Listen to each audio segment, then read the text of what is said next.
नई वीडियोस देखने के लिए मेरे चैनल को सब्सक्राइब करें और साथ ही बेल आइकन के बटन को प्रेस करें। बिस्मिल्लाहिर्रहमानिर्रहीम। अस्सलाम वालेकुम फ्रेंड्स, कैसे हैं आप सब। उम्मीद है कि आप सब खैरियत से होंगे। आज हम ये बहुत खूबसूरत और डिसेंट ट्राउजर डिज़ाइन बना रहे हैं। इस वीडियो पर हमें आपसे 200 लाइक्स की सपोर्ट।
और स्टाइलिश ट्राउजर डिजाइन रेडी कर लिया है। अगर आपको हमारे इस ट्राउजर डिजाइन की वीडियो पसंद आई हो तो अभी इसी वक्त हमारी वीडियो को लाइक करें और अपने दोस्तों के साथ शेयर करें। और आप हमारे चैनल पर न्यू हैं तो हमारे चैनल को सब्सक्राइब कर लें और बेल आइकन को प्रेस कर लें ताकि हर न्यू वीडियो आपको टाइम पर मिलती रहे।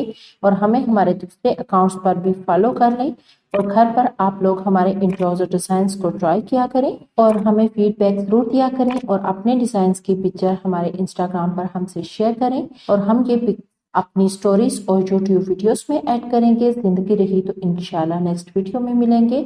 अल्लाह हाफिज।